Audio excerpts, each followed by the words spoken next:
of you want to go to space? Okay, good, good. How many of you want to be professional sports players, soccer players, football players?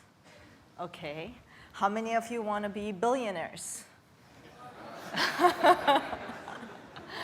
Cool. So you get a chance to do all of the above here today and learn how to do it. But I grew up wanting to go to space. I wanted to be an astronaut. I was about 7, 8 years old that I drew this picture. And I am from Iran. I was born in Iran, a place that didn't have a space program. And when I told people I want to go to space, they told me, oh, nice. They thought that, you know, I'm just joking, or that I grow up and I will forget about it. So it was a nice dream to have as a young girl. But no one took me seriously. But I knew I would make it happen. And lo and behold, 2006, I did it. I went to space. And I didn't go to NASA. No, I could not get into NASA or any other place. But I had to figure out a different way to make it happen. So let's start by thinking about what is it that you want to do. What's that big dream that you have inside your heart that people may have told you it's impossible, or even you yourself think it's impossible? And put that fear aside. And remember that it can happen. This is the proof of it. I grew up in Iran, as I told you. And as a young child, I would sleep outside summer nights in my grandparents' balcony. And I would gaze at the night skies. And I would look at the stars and wonder, what's out there? What are all those tiny, shiny objects up there? Are there other beings out there? It was sort of a place I could let my imagination go wild and look up there and imagine new worlds.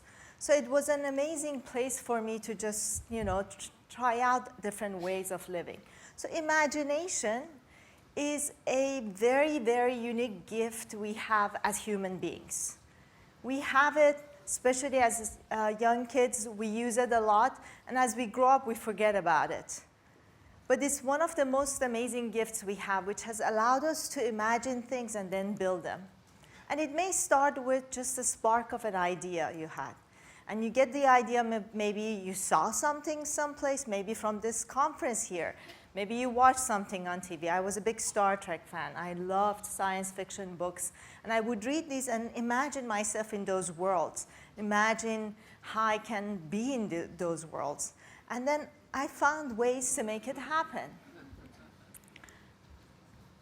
So how many of you have seen the new Star Trek? Okay, good. So you know Starfleet Academy. So I grew up thinking that by the time I'm an adult and I want to go to college, instead of going to college, I would go to Starfleet Academy. I would go there and become, you know, Spock on Starship Enterprise. And of course, you know, I came to the United States when I was about 16 years old, a teenager, to go start university and go to college. And I didn't find the Starfleet Academy. I looked all over for it. There was nowhere to be found. So I decided that I have to do something about it. I became an engineer, electrical engineer. I built a career in telecom, which was very different from space. But throughout this whole time that I was doing something different, I remembered that my big dream is to go to space, and I didn't let that dream vanish. I didn't give up on it. And after a few years, after I built a career, then I decided to do something about it. So I became partner with someone named Peter Diamandis, an amazing, amazing guy, and I helped him launch a competition, a prize. $10 million to whomever would build a spaceship without help of the government, go to space, 100 kilometers, come back and do it twice within 2 weeks. Just to show that it's possible and also show that it can be commercialized. It's not a science project. It's something that can be repeated. 26 teams from 7 countries competed for it, and the team from US won. But most importantly, it changed the way people viewed going to space. Before that, everyone thought only government agencies can send people to space. Now there were people building spaceships in their garages and going to space. We literally had people building spaceship in their garages. Their friends and neighbors will come, bring them food, bring them scrap metal, help them fix things. And one of those teams, a small team in Mojave, made it happen. And this is the spaceship that won the prize. It's called Spaceship One. And you may have heard of Virgin Galactic. Who has heard of Virgin Galactic? Good. So Virgin Galactic, Richard Branson, worked with this team and took that design and made it bigger for a commercial purpose. And they're going to hopefully in 2018 fly people like you and I to space so you can experience weightlessness. I got to go to International Space Station a few years later. The prize was won in 2004, but I got to go in 2006. I went to Russia, trained with astronauts there for about a year, and prepared for an amazing journey to International Space Station. And it was something that I had dreamed of, but when I actually did it, it was better than anything I ever imagined. And it completely changed my perspective about life, about our planet, about everything that I was doing. And most importantly, when I was in space, when I looked down on our planet, I saw this beautiful, beautiful planet that was alive, that had no borders. And all of us were living on it together. And at the same time, everything was much smaller. So all the problems, all those things that we feel it's impossible, just became very small. And it made me feel very empowered and felt like I can solve anything I wanted to do.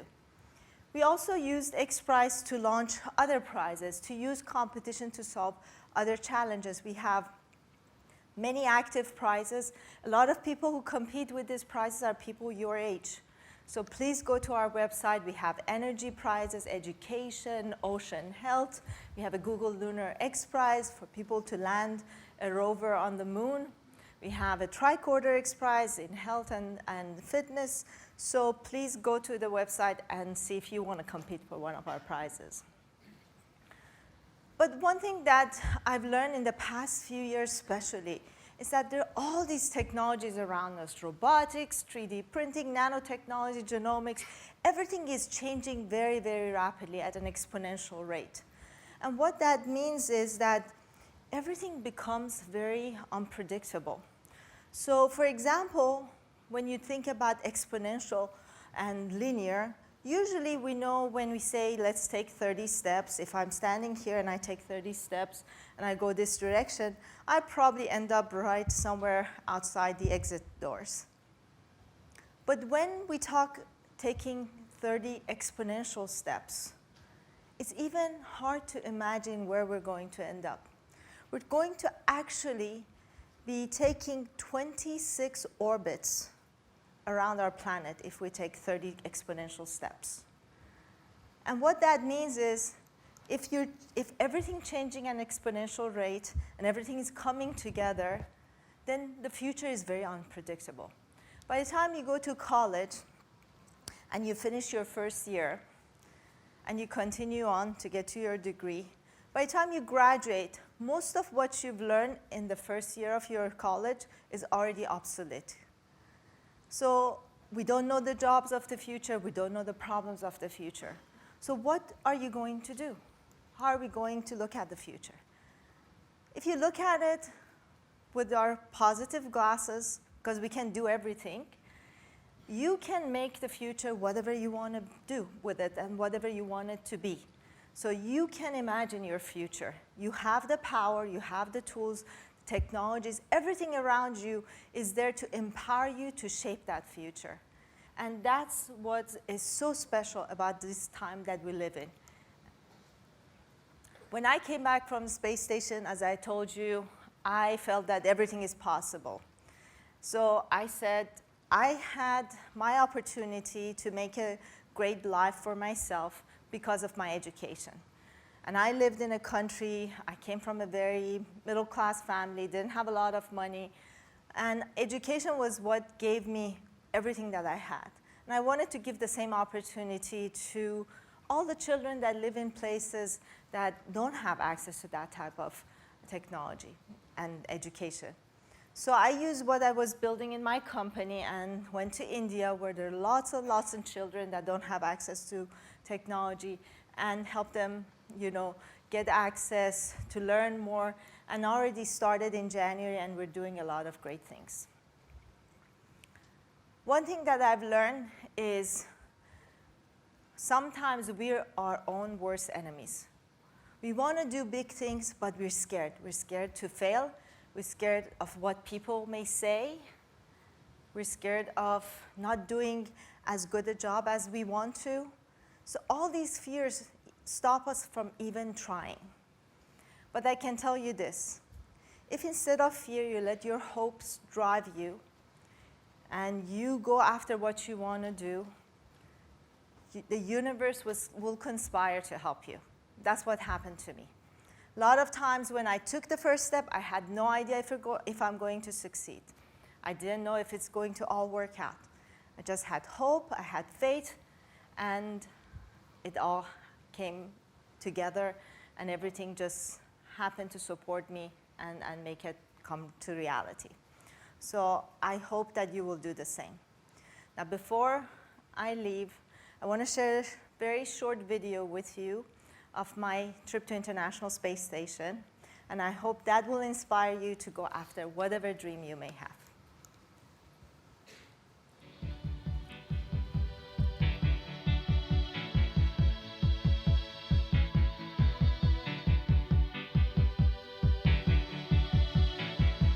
The heart is a balloon, shoots up through the stony ground. There's no room,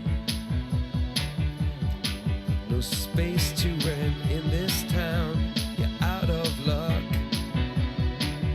and the reason that you had to care, the traffic is stuck, and you're not moving anywhere.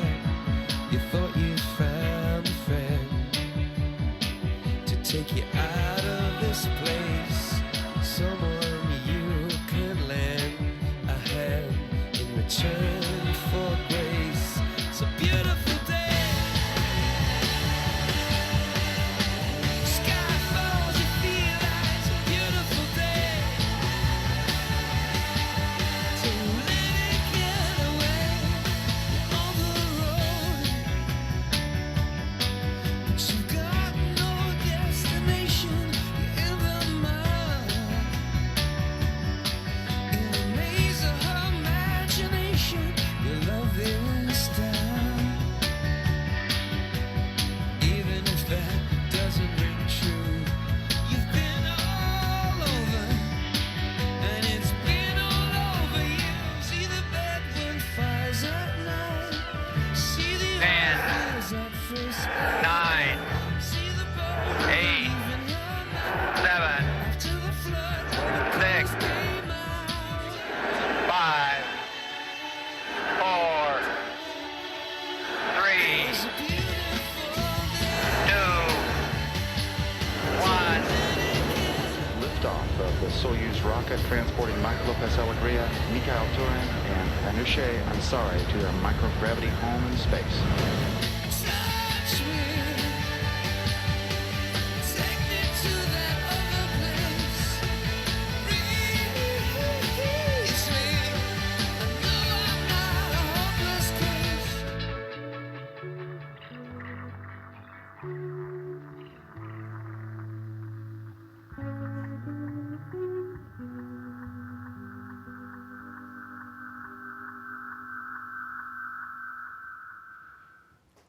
Thank you.